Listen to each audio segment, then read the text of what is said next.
Hello students, welcome. In the previous lecture, we have learned about sixth stage. Sixth stage is a stage of old man, old person. Okay, now in the sixth stage, we are on page number 24. We are on page number 24 and we will start from last third line with spectacles on nose and pouch on the side. Okay, next line.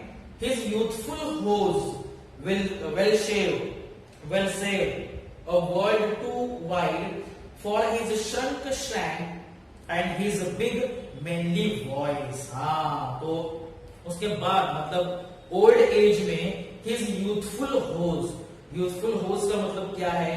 Close fitting covering for legs.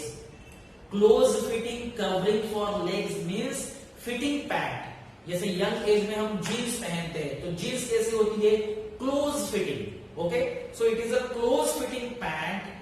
Old age में loose हो जाती है क्योंकि man जो है वो old age में thin हो जाता है, उसके पैर जो है वो थिन हो जाते हैं, तो उसकी जो क्लोज फिटिंग पैंट्स है वो या ट्राउजर है वो उसे लूज हो जाती है. Well saved a world too wide. Okay, means he had saved मतलब द पैंट, वो जो क्लोज फिटिंग पैंट है वो क्लोज फिटिंग पैंट उसके यंग एज से उसने सेव करके रखी थी.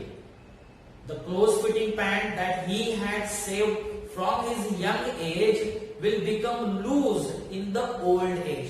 इसका मतलब ये है कि उसे जो एक्सपीरियंस आता है ओल्ड एज में, जैसे यंग एज से लेकर ओल्ड एज तक उसे जो एक्सपीरियंस मिलता है वो एक्सपीरियंस वो बचा के रखता है दूसरों के लिए. ये उसका दूसरा मीनिंग है. Okay, his youthful hose well saved a world too wide for his shrunk shank. Shrunk shank, shank का मतलब दिया है, shank is what? Legs. Knee to ankle. Knee to ankle मतलब नी से लेके एंकल तक उसके जो लेग्स है वो लूज हो जाते हैं, थिन हो जाते हैं. इसलिए यंग एज से उसकी जो पैंट होती है close fitting pant trouser old age में उसके लेग के लिए थिन बन जाती है. Okay, then his big manly voice, उसका जो वॉइस है वो वॉइस कैसे हो जाता है? मेनली रफ हो जाता है. Mainly means tough, you can say. Voice becomes tough means उसे जो बोलने में थोड़ा प्रॉब्लम होने लगता है, उसकी वॉइस टफ हो जाती है. Okay, mainly voice means tough voice. See on page number 25. Turning again toward childish treble, pipes and whistles in his sound, last scene of all that ends this strange eventful history is second childishness and mere oblivion, sans teeth, sans eyes, sans taste and sans everything. So turning again toward the childish treble. अब old age के बाद जो last stage है, seventh stage ये क्या है? एक childish stage है कि ओल्ड एज के बाद वो वेरी ओल्ड हो जाता है. ओके, अब वो मतलब जैसे कि डेथ होने ही वाली है, वहां की स्टेज, उस वक्त की स्टेज आ जाती है. So that is the last stage of person, last stage of man. Turning again towards childish treble. This stage turns again toward childish treble. Treble का मीनिंग क्या है? ट्रेबल मतलब 3 times weaker than. A man becomes 3 times weaker than old age. Old age से वो 3 times weaker बन जाता है last stage में. Pipes and whistles in his sound. उसके साउंड में पाइप्स और विसल्स का मतलब क्या है? द साउंड ऑफ विसल, उसकी जो वॉइस है वो वॉइस अनक्लियर आने लगती है. जैसे कि उसके वॉइस में विसल्स का साउंड आने लगता है. His voice becomes unclear in the last stage and he becomes 3 times weaker than old age. Last scene of all. अब लास्ट सीन जो है सबका मतलब ह्यूमन बीइंग का या मैन का एंड का सीन जो है, एंड का जो स्टेज है, last scene of all that ends this strange eventful history, this strange eventful journey of life. The ending point, the last point, the stage of death. The stage of death or the death is the ending point of man's eventful history, man's strange eventful journey is second childishness. This stage, last stage, is a stage of second childishness. Second childishness क्या है? A return to the helpless, ignorant state of child. मतलब सबसे last stage हर एक व्यक्ति का दूसरा childhood बन जाता है, क्योंकि वो एक छोटे बच्चे की तरह होता है, ना कि उसे वो कुछ समझ पाता है, ना कुछ अच्छी तरह से बोल पाता है. तो ये जो लास्ट स्टेज है, the last stage is a stage of second childishness and mayor oblivion. What is mayor oblivion? Mayor oblivion means the state of being unaware or unconscious of surroundings and happenings. The state of unconsciousness. In the last stage, man becomes unconscious of surrounding or happenings. उसके आजू बाजू क्या हो रहा है उसे अच्छी तरह से पता नहीं चलता. उसको जोर जोर से बोलना पड़ता है, बताना पड़ता है कि ये आए हैं तुम्हें मिलने के लिए, वो आए हैं तुम्हें मिलने के लिए, because he does not understand what was going on, what is happening around himself, around that person. So last stage is a stage of unconsciousness. Sans teeth. Sans means without teeth. The last stage is a stage the man has no teeth. He is without teeth, without eyes. Without eyes means without vision. उसको अच्छी तरह से दिखाई नहीं देता, आंखें कमजोर हो जाती है, नजर कमजोर हो जाती है. सेंस टेस्ट, विदाउट टेस्ट, उसको कुछ अच्छा नहीं लगता, टेस्ट नहीं लगने लगते, जो कुछ वो खाना खाता है उसकी टेस्ट उसे नहीं लगती. And sense everything means without everything, without any emotion, without any ambition, without any expression, without taste, without vision, without teeth. तो man becomes helpless in the last stage. Last stage जो है उसका बहुत ही दुखी और हेल्पलेस होता है. वो एक चाइल्ड की तरह होता है कि उसे पता नहीं चलता कि वो क्या कर रहा है, क्या बोल रहा है, उसे खाने को क्या मिला है. He does not understand. So he is helpless. He is without the power of understanding in the last stage. और उसके बाद उसकी डेथ हो जाती है. So these are the 7 stages. और हर एक स्टेज एक दूसरे से डिफरेंट है. हर एक स्टेज की एक्टिविटी हर एक स्टेज की एक्टिविटी से डिफरेंट है. सो सिमिलरिटी क्या है कि पहला स्टेज और ये एंडिंग का स्टेज है, मतलब first stage and 7th stage is we can say almost similar, because first stage में भी वो चाइल्ड होता है और लास्ट स्टेज में भी वो चाइल्डिश हो जाता है, क्योंकि without any understanding, without any उसे मतलब फर्स्ट स्टेज में उसे दांत नहीं होते और लास्ट स्टेज में उसके दांत नहीं रहते. So first stage and last stage is almost similar, you can say, but the last stage is a stage of end of life, end of the journey of life. So in this way, we have completed this poem written by William Shakespeare. Name of the poem: All the world is a stage. All the world is a stage, and in this life, in this stage, we are merely actors. We are only actors. We have to do our activities in every stage, and in every stage there are different types of activity we have to do. So it is very interesting and it is very, you can say, deep, thoughtful poem. Okay, so read and practice. Try to get the meanings of all words. Okay, read again and again.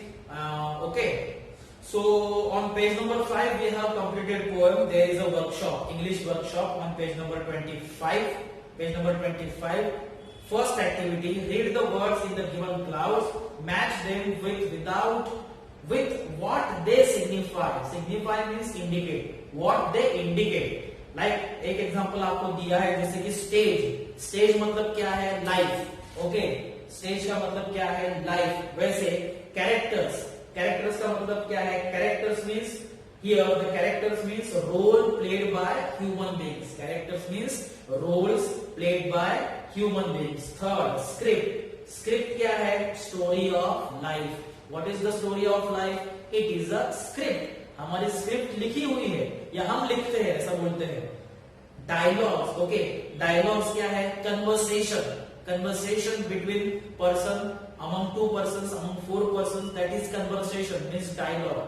Entry क्या है? Birth, मनुष्य का जन्म, इस दुनिया में उसकी entry है। एंड एग्जिट क्या है? Death of the person is the exit of man. Okay, second activity, read the poem carefully and complete the following table. Ages of man दिए गए हैं, रोल दिया आपको लिखना है और क्वालिटीज एंड एक्शंस लिखने हैं। जैसे कि एग्जांपल हम एक दो देखते हैं। फर्स्ट एज और first stage of man, we can say first stage is a stage of infant.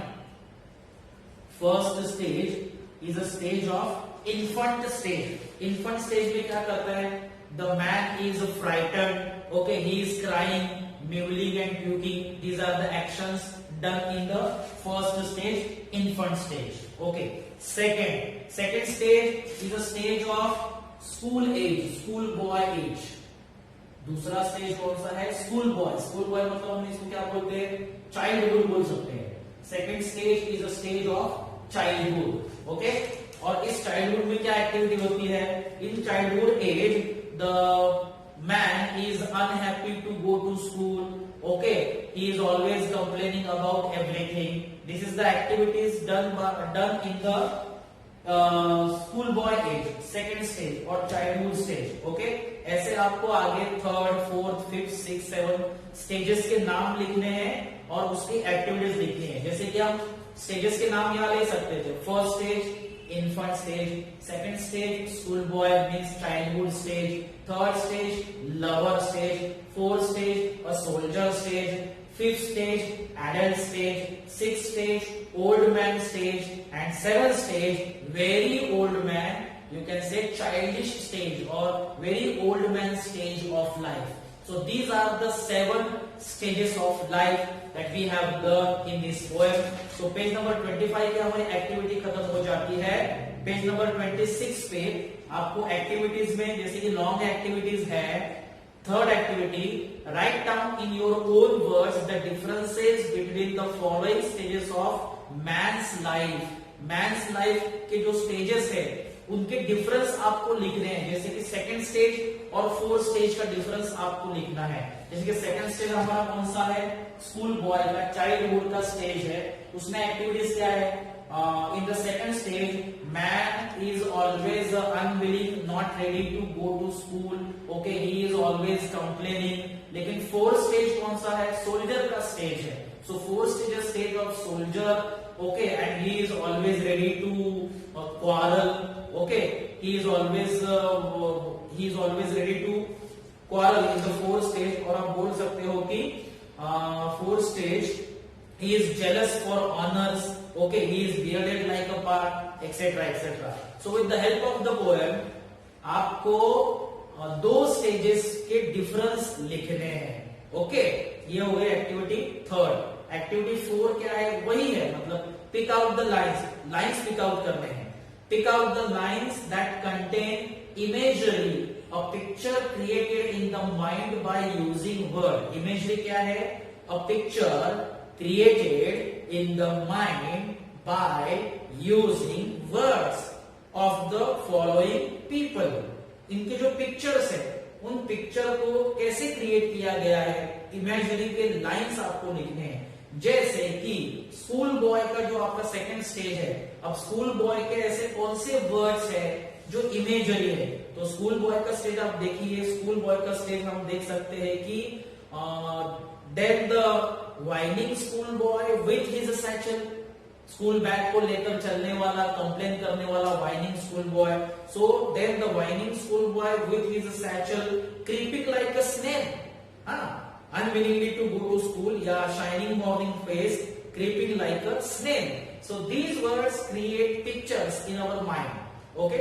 तो ऐसे पिक्चर्स को क्रिएट करने वाले लाइंस आपको लिखने हैं एक्टिविटी 4 में। ओके, एक्टिविटी 5 में आपको where the mind is without fear, हमारी फर्स्ट पोएम का एक थोड़ा सा ब्रीफ दिया गया है और उसके ऊपर क्वेश्चंस आपको सॉल्व करने हैं एक्टिविटी 5 और 6 में। एक्टिविटी 7 में क्या है? The poem is entirely metaphorical, pick out the comparisons from the poem. Comparison लिखना है, जैसे कि वर्ल्ड, ओके, वर्ल्ड का कंपैरिजन किया गया है लाइफ से, और स्टेज का कंपैरिजन किया गया है लाइफ से। World, all the world is a stage, all the world is a stage mean it is a life. Okay, दूसरा है एक्टर्स, एक्टर्स कौन है? Players, okay, actors means players. Birth and death, birth मतलब entrance and death मतलब exit. सो ऐसे words आपको लिखने हैं। उसके बाद हम जाएंगे पेज नंबर 27 पे। Page number 27, pick out from the poem two examples of each. दो एग्जांपल्स आपको लिखने हैं, फिगर ऑफ स्पीच दिया गया है। जैसे कि पहला है सिमिली, तो सिमिली का पहला एग्जांपल हम लिख सकते हैं, creeping like a snail and shining morning face creeping like a snail, example of simile. दूसरा है लाइक अ पार्ट, देखो bearded like the part soldier के स्टेज में। तो ये हो गए सिमिली के एग्जांपल। वैसे ओनोमोटोपोइया मतलब साउंड का लिखना है, एलिट्रेशन का लिखना है, मेटाफर का लिखना है, इन्वर्जन का लिखना है, तो और ट्रांसफर डिफिनेट, तो इन सभी फिगर्स ऑफ स्पीच के आपको एग्जांपल्स लिखने हैं। तो इस तरह से पेज नंबर 27 की हमारी एक्टिविटीज हमने कंप्लीट कर ली है। अब जो रेस्ट ऑफ द पार्ट है वो हम नेक्स्ट लेक्चर में देखेंगे। Thank you.